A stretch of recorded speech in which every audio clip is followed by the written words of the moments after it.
berjumpa kembali Bapak dan Ibu yang luar biasa, yang tetap semangat dalam belajar.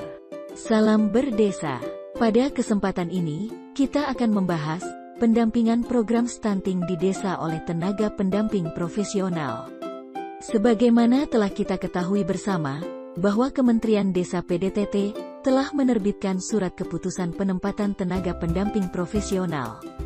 Kementerian Desa Pembangunan Daerah Tertinggal dan Transmigrasi juga telah menerbitkan Keputusan Menteri Desa Nomor 143 Tahun 2022 tentang petunjuk teknis pendampingan masyarakat desa. Keputusan Menteri Desa ini bersifat sebagai pembaharuan atas keputusan sebelumnya, yaitu Keputusan Menteri Desa Nomor 40 Tahun 2021 dan Keputusan Menteri Desa Nomor 19 Tahun 2020. Keputusan Menteri Desa Nomor 143 Tahun 2022 tentang petunjuk teknis pendampingan masyarakat desa telah menegaskan adanya 5 komponen aktivitas pendampingan masyarakat. Kelima aktivitas ini tentunya juga menjadi tugas dari tenaga pendamping profesional. Lingkup tugas TPP dalam pendampingan masyarakat meliputi: pertama, asistensi; kedua, pengorganisasian; ketiga, pengarahan; keempat, pendampingan desa; dan kelima, pendampingan dalam kondisi kejadian luar biasa dan bencana.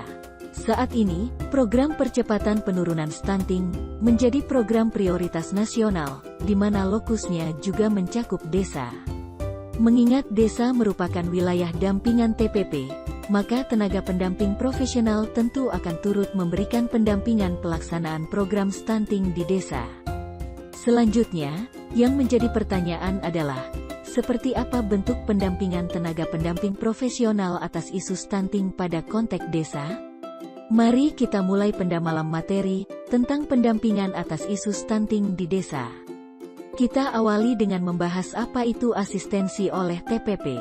TPP bertugas untuk memberikan bantuan, baik kepada masyarakat desa, pemerintah desa, maupun kelembagaan desa lainnya dalam menjalankan proses pembangunan desa dan pemberdayaan masyarakat desa. Asistensi juga dimaksudkan agar setiap stakeholder pembangunan desa mampu mengoptimalkan fungsinya, sesuai dengan ketentuan peraturan perundang-undangan. Dari uraian ini, pada intinya TPP memberikan bantuan untuk mengoptimalkan fungsi para stakeholder. Pada isu stunting, lingkup asistensi yang dapat dikembangkan oleh TPP dapat mencakup beberapa hal berikut. Ke-1, memberikan literasi yang tepat kepada para pegiat desa, dengan tujuan para pegiat desa dapat memahami program stunting dengan baik dan selanjutnya dapat ambil peran di dalam program percepatan penurunan stunting.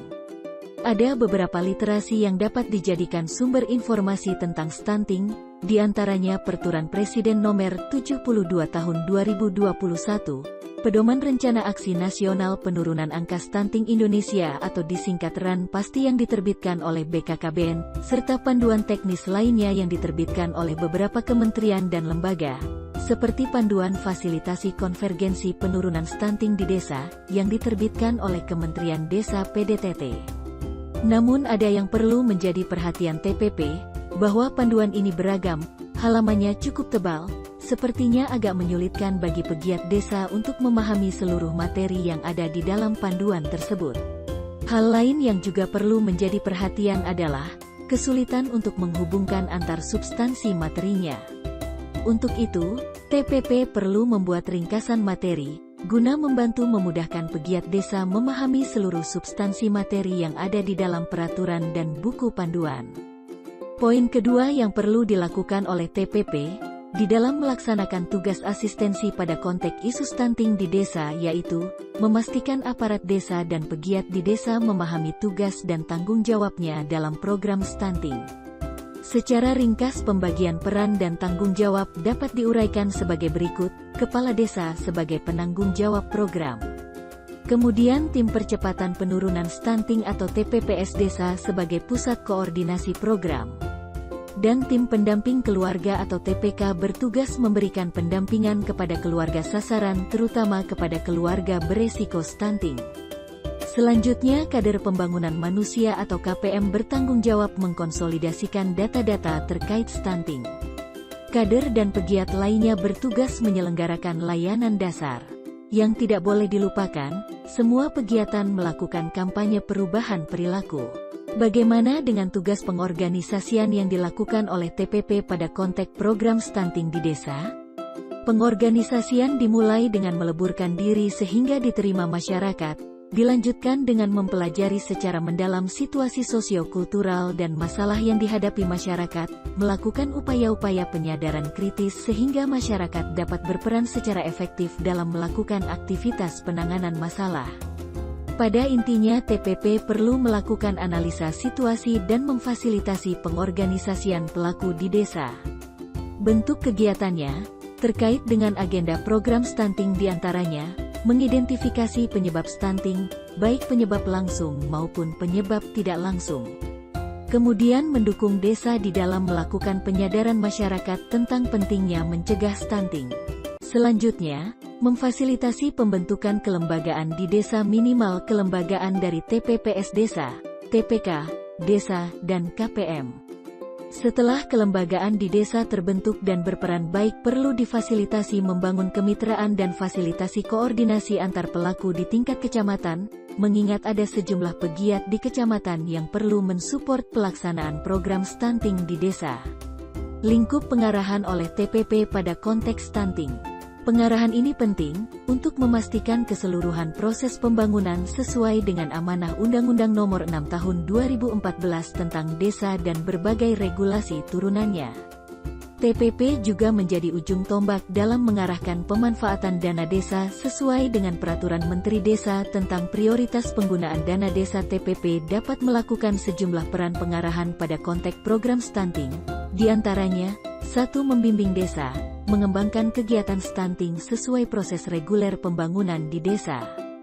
Sejumlah aktivitas perlu dipastikan terjadi di desa seperti kegiatan sosialisasi program, pendataan keluarga sasaran, rembuk stunting desa, penyelenggaraan 7 paket layanan dasar dan pelaporan konvergensi layanan dasar di desa.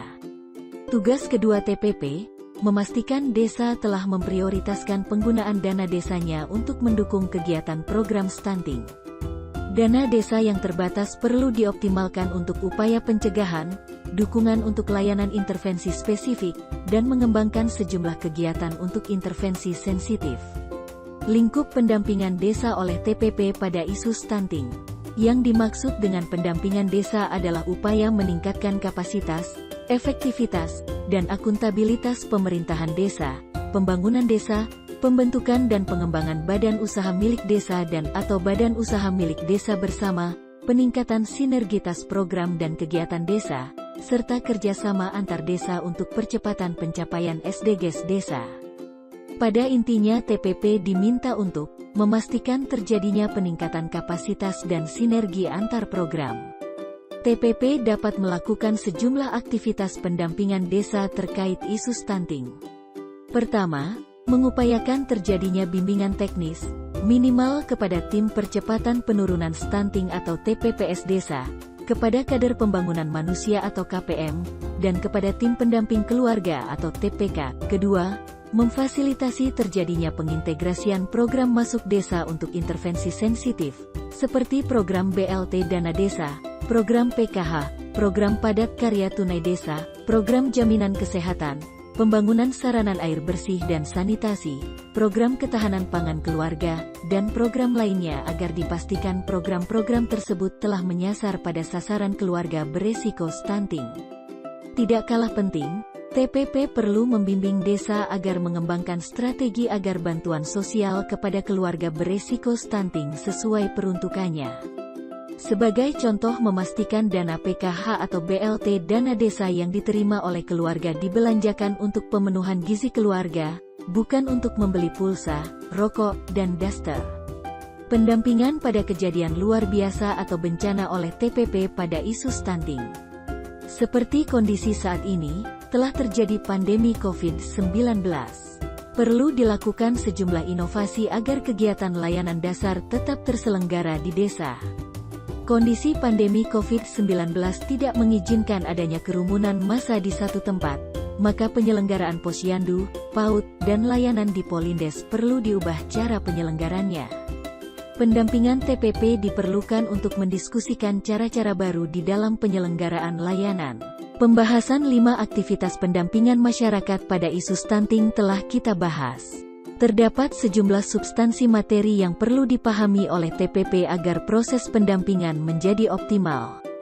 Tenaga pendamping profesional perlu memahami beberapa substansi tentang program stunting, seperti pemahaman tentang stunting, kelembagaan program, paket layanan dasar di desa, pelaporan scorecards konvergensi stunting, serta pengintegrasian program-program di desa untuk pencegahan stunting.